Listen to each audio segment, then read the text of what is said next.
जय हिंद साथियों। आज की वीडियो में मैं आपको बताऊंगा कि क्या आप आसाम राइफल से पैराशूट रेजिमेंट की पैरा स्पेशल फोर्स कमांडो में जा सकते हैं, या आप लोगों के बहुत सारे क्वेश्चन आ रहे हैं कि सर हम क्या बीएसएफ के थ्रू या सीआरपीएफ के थ्रू, आसाम राइफल के थ्रू हम पैरा स्पेशल फोर्स कमांडो में जा सकते हैं, तो उसके लिए क्या प्रोसीजर है। दूसरा, आप बोलते हैं कि सर हम पैरामिलिट्री के थ्रू हम एनएसजी में भी जा सकते हैं क्या, तो उसके बारे में आपको पूरी कंप्लीट जानकारी दूंगा। आपको 4 या 5 स्टेप के माध्यम से समझाता हूं, जिससे कि आपको समझने में आसानी हो जाएगी और साथ ही आपको फॉर्मेशन के बारे में भी पता चल जाएगा। तो फ्रेंड्स, सबसे पहले बात कर लेते हैं आपकी पैरा स्पेशल फोर्स कमांडो की। आपको बताना चाहूँगा कि para special force commando Indian army का एक अहम पार्ट है, जो कि इंडियन आर्मी की इन्फेंट्री बटालियन पैराशूट रेजिमेंट की कुछ स्पेशल यूनिट हैं, जो कि स्पेशल फोर्स हैं। जैसे आपकी 1 पैरा सब होगी, 2 पैरा सब होगी, आपकी 4 होगी, 9 होगी, 10 होगी, 21 होगी। इस प्रकार कुछ यूनिटें हैं जो पैराशूट रेजिमेंट की वो स्पेशल फोर्स है। और इनमें जाने के लिए आपको 3 माध्यम होते हैं जिनके द्वारा आप पैरा स्पेशल फोर्स कमांडो में जा सकते हैं। जो पहला माध्यम है वो है आपका डायरेक्ट एंट्री का, यानी कि आप एक सिविलियन हैं और डायरेक्ट आप चाहते हैं कि मैं डायरेक्ट ही भर्ती ही मैं पैराशूट रेजिमेंट की पैरा एसएफ में हूँ। तो उसके लिए क्राइटेरिया क्या है कि जब भी आपके यहाँ एयरोस की वैकेंसीज आती हैं, उसमें आपको अप्लाई करना होता है सोल्जर जीडी के लिए, यानी कि आपकी उम्र होनी चाहिए 17.5 टू 21। अगर आप जीडी के लिए अप्लाई करते हैं, आपका फाइनल सिलेक्शन हो जाता है। उसके बाद जब आप फाइनल मेरिट लिस्ट में आ जाते हैं, फिर आपसे पूछा जाता है क्या आप पैरा स्पेशल फोर्स के लिए वॉलंटियर हैं। अगर आपका जवाब होता है हाँ, तो वापस आपका एक और फिजिकल कंडक्ट किया जाता है, जिसमें कि आपकी 5 किलोमीटर की दौड़ होती है, जो कि आपने 20 मिनट में पूरी करनी होती है। और यहाँ पर होते हैं आपके चिनअप। जब आप भर्ती होते हैं फिजिकल के लिए, 1600 मीटर प्लस पुलअप होते हैं, यहाँ होते हैं आपके चिनअप। तो चिनअप और पुलअप में क्या फ़र्क है आप देख सकते हैं। और इसके बाद होता है आपका पुशअप, सीटअप और आपका 5 मीटर शटल, जो कि आपको 1 मिनट में 17 बार करना होता है। अगर आपने ये कंप्लीट कर लिया तो आप यहीं से डायरेक्ट पैराशूट रेजिमेंट के सेंटर बेंगलोर में चले जाते हैं। वहाँ अपनी ट्रेनिंग करते हैं, बेसिक ट्रेनिंग, एडवांस ट्रेनिंग। उसके बाद आपकी एसएफ ट्रेनिंग चलती है, साथ ही आपकी एयरबोर्न एक्सरसाइज चलती है। उसके बाद आपको अपनी यूनिट मिलती है पैराशूट फोर्स कमांडो की। तो फ्रेंड्स, ये तो हो गया आपका डायरेक्ट एंट्री का। अब जो दूसरा माध्यम है वो है आपका इंडियन आर्मी में रिलेशन की भर्ती, यानी कि जिसके फादर या जिसके ब्रदर एसएफ यूनिटों में है या एसएफ फोर्स में है पैरा एसएफ की, तो वो रिलेशन भर्ती जब आती है तब अप्लाई कर सकते हैं। और लेकिन उसके लिए भी उनको जीडी में ही अप्लाई करना होगा। जीडी के मार्फत भी जा सकते हैं, हालांकि क्लर्क भी जा सकते हैं, उसमें ट्रीटमेंट में भी जा सकते हैं। अब जो थर्ड रेशियो है वो जो तीसरा तरीका है पैरा एसएफ में जाने का, वो होता है आप इंडियन आर्मी में आप आ जाएं, और इंडियन आर्मी में आने के बाद में 3 साल के अंदर अंदर आपको अपनी यूनिट में परमिशन लेनी होती है कि श्रीमान मैं पैरा स्पेशल फोर्स यूनिट में जाना चाहता हूं। तो जब भी आपकी यूनिट में पैरा स्पेशल फोर्स की वैकेंसीज आती हैं, अगर आप अप्लाई करते हो तो यूनिट क्या करती है, आपका आकलन करती है कि आपका बेहतरीन फिजिकल होना चाहिए, आपका बेहतरीन मेंटल एबिलिटी होनी चाहिए, ताकि जब यूनिट आपको स्पेशल फोर्स यूनिट में ट्रेनिंग के लिए भेजे तो वहां से आप रिटर्न ना आए, क्योंकि एसएफ का ड्रॉप आउट रेट बहुत ज़्यादा होता है। तो फ्रेंड्स, ये तो हो गया डायरेक्ट जाने का तरीका।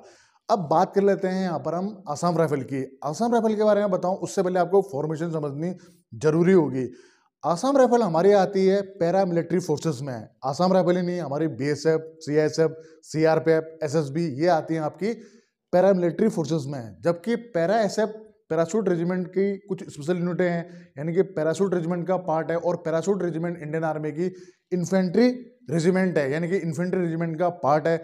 और इंडियन आर्मी आती है आपकी मिनिस्ट्री ऑफ डिफेंस में, और आसाम राइफल आती है आपकी मिनिस्ट्री ऑफ होम अफेयर्स में। यहाँ मैं आसाम राइफल की नहीं, यहाँ मैं बीएसएफ, सीआरपीएफ, एसएसबी, इनकी भी बात कर रहा हूँ। ये आते हैं सब किसमें, हमारे मिनिस्ट्री ऑफ होम अफेयर्स यानी कि गृह मंत्रालय में। और इंडियन आर्मी की पैराशूट रेजिमेंट आती है आपकी मिनिस्ट्री ऑफ डिफेंस में, यानी कि Indian army, Indian navy, Indian air force, ये तीनों आती हैं आपके मिनिस्ट्री ऑफ डिफेंस में। लेकिन पैरा मिलिट्री फोर्सेस में असम राइफल ही एक ऐसी आप कह सकते हैं फोर्स है जिसकी ये पूरी ड्रेस, यानी कि आपने देखा होगा जैसे सीआरपीएफ की कॉम्बैट ड्रेस है, आप यहाँ पर असम राइफल की कॉम्बैट ड्रेस देखिए, ये बिल्कुल आर्मी पैटर्न है। वैसे आप बीएसएफ की देखिए, चाहे आप किसी भी पैरामिलिट्री फोर्स की कॉम्बैट ड्रेस देख लें, तो इंडियन आर्मी की ड्रेस कॉम्बैट ड्रेस से थोड़ा अलग रहती है। उसी प्रकार आपने देखा होगा पैरा जो मिलिट्री फोर्सेज होती हैं उनमें जो उनकी सर्विलेंस ड्रेस होती है, यानी कि ये देखिए ये ड्रेस, ये होती है आपकी खाकी। लेकिन आपके असम राइफल की जो सर्विलेंस ड्रेस होगी वो होगी ऑलिव ग्रीन। उसी प्रकार कॉम्बैट ड्रेस जो होगी वो भी होगी आपकी इंडियन आर्मी पैटर्न की, बल्कि इंडियन आर्मी का जैसा इनका पहनावा, रहन सहन, ट्रेनिंग सारे कुछ और प्लस इनको एक ड्रेस और एक्स्ट्रा मिलती है, ये वाली आप देख सकते हैं। तो अब बात करता हूं कंट्रोल एंड कमांड की। कंट्रोल एंड कमांड की बात की जाए तो आसाम राइफल भले ही गृह मंत्रालय का पार्ट हो, लेकिन इसको जो कहीं ना कहीं कंडक्ट करती है अपनी मिनिस्ट्री ऑफ डिफेंस भी, वो इसलिए क्योंकि आसाम राइफल में डायरेक्ट कोई ऑफिसर्स की भर्ती नहीं होती है।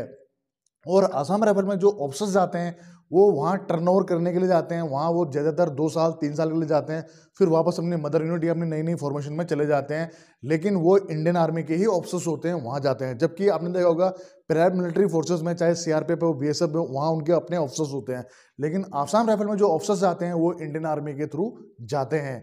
तो ये कह सकते हैं कि आसाम राइफल को कहीं ना कहीं पूरा जो एक पावरिंग है या उसका जो तरीका है वो पूरा इंडियन आर्मी से मैच होता है। और अभी ये मांग बहुत पुरजोर से उठाई जा रही है कि आसाम राइफल को भी इंडियन आर्मी में शामिल किया जाए। खैर ये भविष्य की बातें हैं, जो भी होगा आप लोगों को अपडेट जरूर मिलेगी।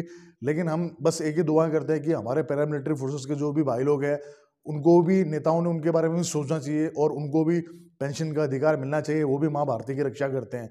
चलिए ये मुद्दे पर किसी और दिन कवर करेंगे। अभी आ जाते हैं, क्या आप आसाम राइफल के थ्रू पैरा एसएफ में जा सकते हैं? तो इसका जवाब होगा नहीं।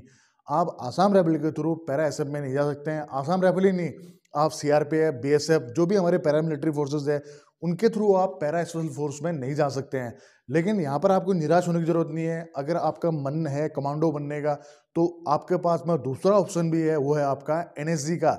आपने देखा होगा नेशनल सिक्योरिटी गार्ड, यानी कि हमारी ब्लैक कैट कमांडो, इंडिया की ब्लैक कैट कमांडो है एनएसजी। और एनएसजी में चाहे पैरामिलिट्री फोर्सेस का बंदा हो चाहे इंडियन आर्मी का हो, दोनों का ड्रेस पैटर्न पूरा सेम होता है। एक ही जगह नौकरी करते हैं वो लोग। यहाँ पर इनके 2 ग्रुप होते हैं। पहला होता है आपका एसएसजी ग्रुप, दूसरा होता है आपका एसआरजी ग्रुप। इंडियन आर्मी का एसएसजी ग्रुप होता है और अपनी पैरामिलिट्री फोर्सेस का एसआरजी ग्रुप होता है। और दोनों में क्या डिफरेंसेस होता है उसको लेकर वीडियो बनाई है। जिन्होंने वीडियो नहीं देखी वो आई बटन में जाके देख सकते हैं। तो आसाम राइफल के थ्रू आप एनएसजी में जा सकते हैं, वहाँ भी आप कमांडो बन सकते हैं। आप पैरामिलिट्री फोर्सेस के थ्रू आप एनएसजी में जा सकते हैं, लेकिन आप पैरा स्पेशल फोर्स में नहीं आ सकते हैं, क्योंकि para special force Indian army यानी कि मिनिस्ट्री ऑफ डिफेंस का ही पार्ट है। तो फ्रेंड्स, ये कोशिश की है मैंने आपको आसान भाषा में बताने की कि क्या आप पैरामिलिट्री फोर्सेस के थ्रू इंडियन आर्मी की पैरा स्पेशल फोर्स में आप जा सकते हैं या नहीं जा सकते हैं। तो उसका जो मैंने आपको आंसर दे दिया है। और रही बात ड्रेस पैटर्न की, तो आसाम राइफल का जो ड्रेस पैटर्न है वो पूरा का पूरा इंडियन आर्मी का ही जैसा है, प्लस एक ड्रेस और उनकी एक्स्ट्रा है। अब और भी मेरे इस वीडियो में अगर कोई पॉइंट छूट गया हो तो आप मुझे कमेंट्स में लिख सकते हैं। आपके पॉइंट्स के आधार पे मैं आसाम राइफल के बारे में या अपनी पैरामिलिट्री फोर्सेस के बारे में या इंडियन आर्मी के बारे में जो भी आपके डाउट हो वो क्लियर करने की कोशिश करूंगा। वीडियो अच्छा लगा हो तो अपने फौजी भाई के चैनल को सब्सक्राइब करें और शेयर करें। मिलते हैं अगली वीडियो में, दीजिए भाई को इजाजत। जय हिंद, वंदे मातरम, भारत माता की जय। दोस्तों सब्सक्राइब कीजिए एक्स आर्मी सोल्जर को डिफेंस की सबसे सटीक और सबसे आसान भाषा में जानकारी के लिए। साथ ही बेल आइकन को प्रेस करें ताकि आपको नोटिफिकेशन सबसे जल्द मिले।